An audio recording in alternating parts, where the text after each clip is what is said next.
Okay, I am coming to you on January 19th, 2024. I'll explain briefly in another video why it's been so long. But in this video, I want to present a seventh and final argument against the Trinity. This argument is related to an early argument, early in this series of arguments, possibly the first. But I'll be coming at it from a different angle.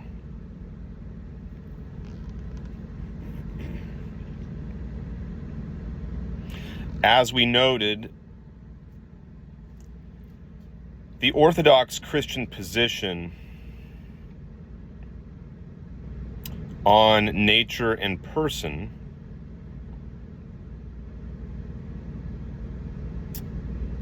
the Orthodox Christian makes two statements relative to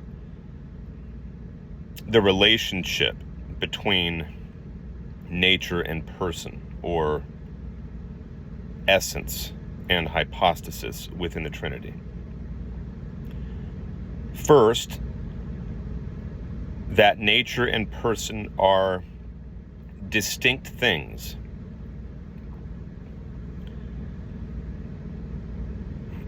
So there is no identity between nature and person.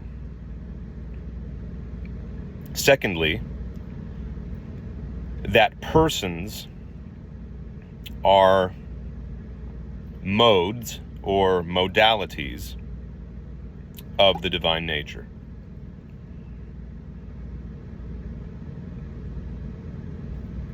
Now, obviously, since in Christian theology there can be no identity between the two, we can eliminate the persons being parts of the divine nature. In Orthodox Christian theology, the Trinity is indivisible.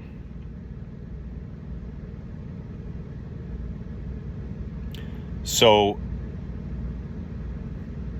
naturally, the next question becomes, what is the specific difference between nature and person? What constitutes the distinction?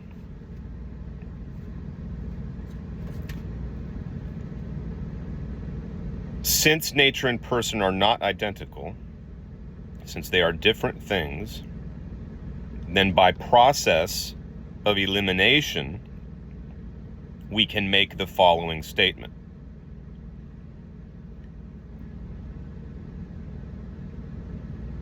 Which is there by implication. So we're simply bringing out the implication now.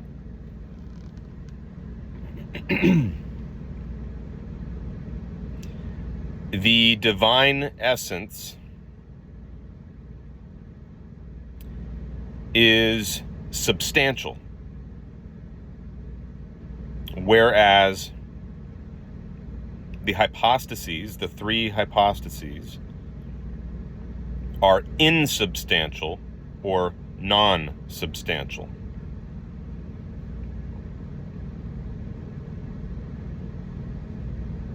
So the Christian argument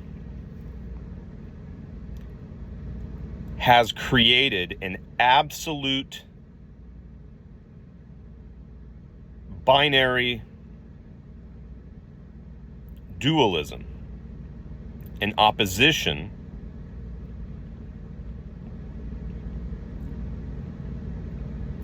between substance and non-substance.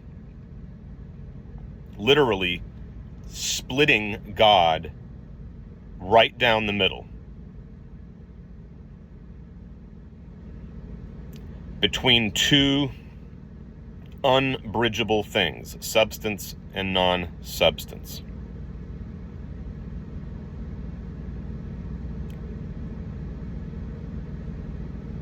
So in my assessment, the Christian does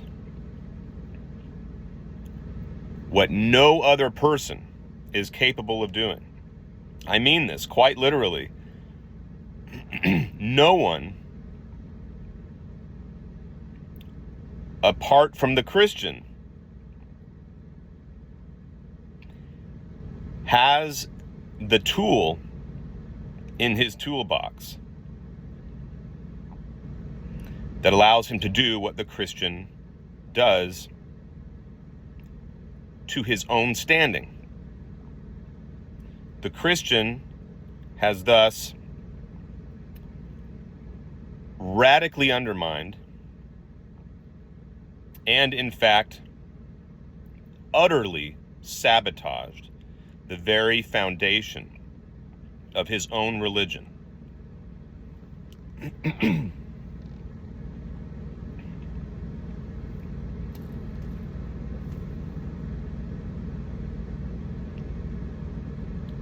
There is no bridge between substance and non-substance.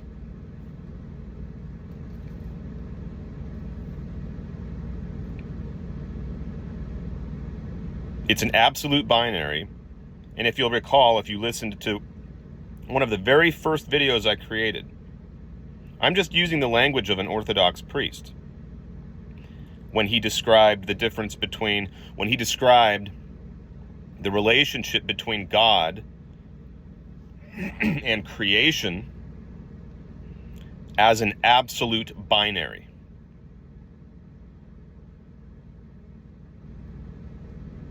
They've done the same thing within the Trinity.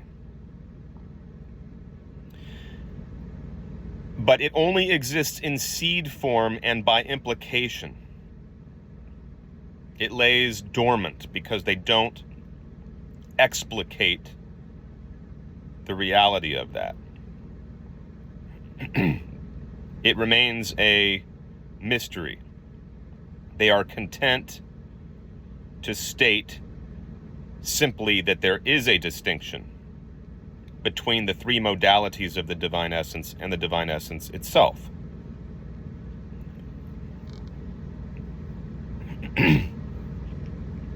They don't flesh out the implication.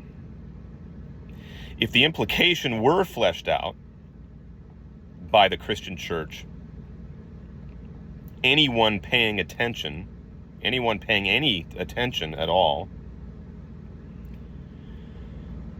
would see the clear and obvious fact that Christianity is utterly bankrupt.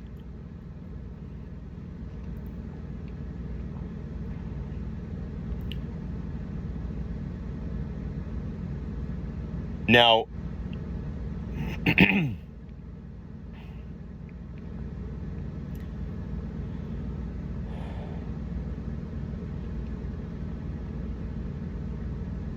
I suppose they could also try to say, well, modalities of being.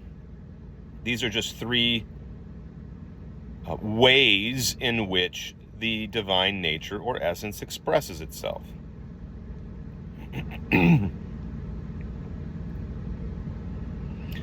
But then you wouldn't have three unique and mutually distinct persons, identities, existences. You would simply have one being, the divine nature, who behaves in three particular ways.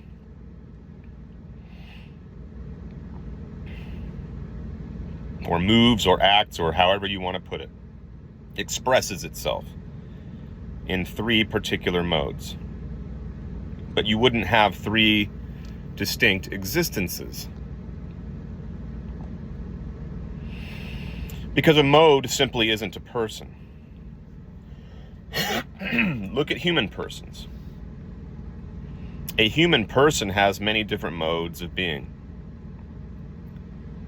We express ourselves or behave or act according to any number of different modes. So ultimately, it doesn't work to think of hypostases as modes of being.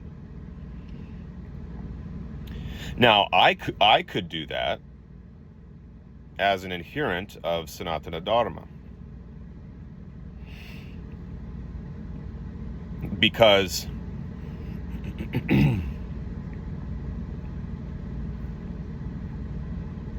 human beings are simply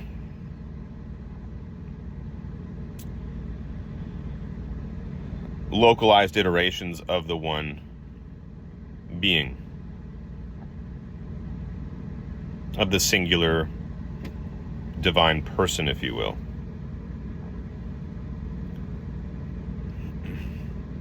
So in that sense, God manifests an infinite number of modalities in contracted form or localized form.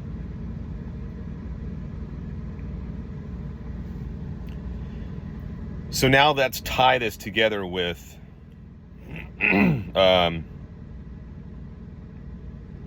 another problem in the doctrine of the Trinity that I have alluded to previously. One of the problems I've pointed out before is that in Christianity, self-awareness does not factor in to the theology as something constitutive of personhood.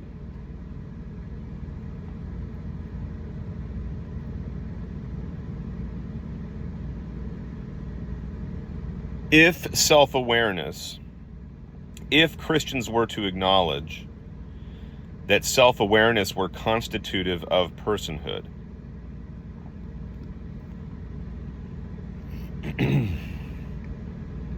then any one of the three persons, and all of them individually, would be a person unto himself, quite apart from whether or not that person existed in an eternal relation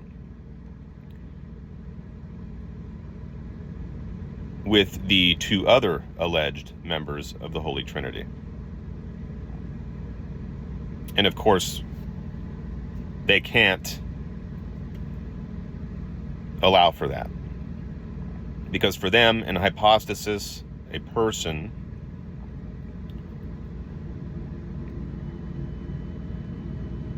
is only such by virtue of the simultaneous and eternal existence of the three. Therefore, there is no sense in which any one person is a person unto himself.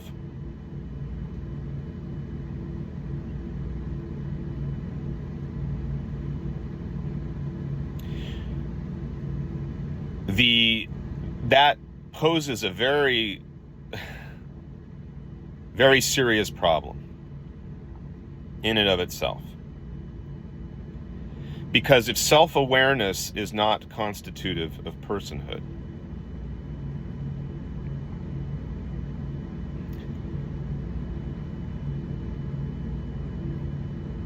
then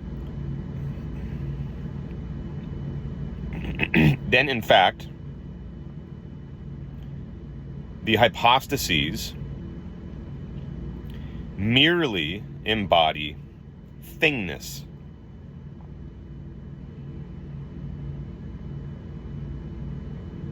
So they would reduce to abstract ideas or concepts. They would not need to be animate, sentient, conscious, or self-aware whatsoever. Which completely destroys the notion, also taught in Trinitarian theology, that the persons co-inhere or interpenetrate. The Greek term they like to use there is perichoresis, in a mutually loving and kenotic or sacrificial fashion, in which each of the persons is always mutually pouring himself into the other persons, where each of the persons are being emptied and filled simultaneously due to their sacrificial love one for the other. So in Christianity, ironically, which works so hard to ground their theology, to ground their faith in personhood and personalism,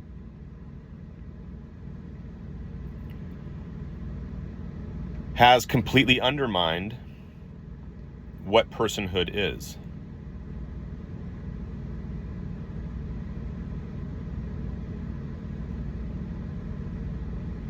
Such that they have reduced persons to mere thingness. There can be no interrelationship.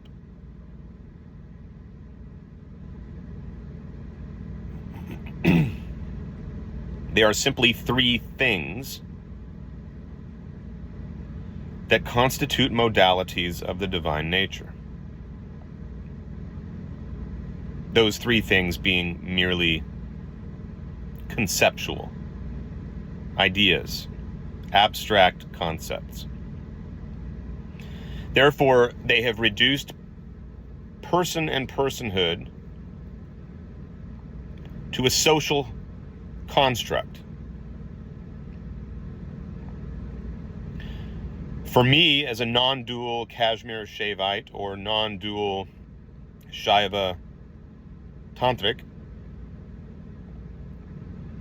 I have a very clear, very simple, and extremely coherent definition of God as a divine person.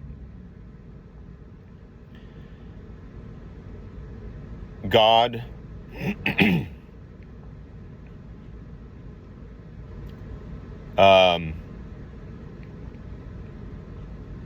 is eternal, infinite,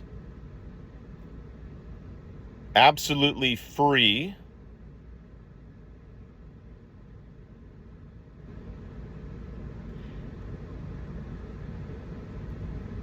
with a will and volition,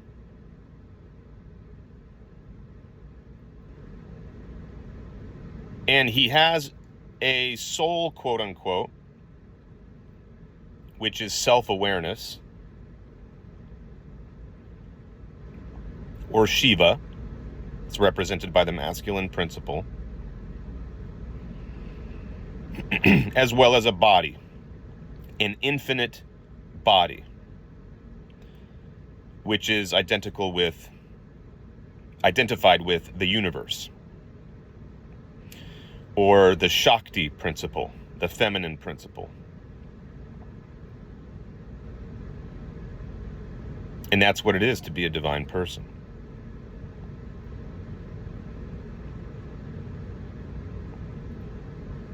So that's all I have for you this evening, and I will be back soon.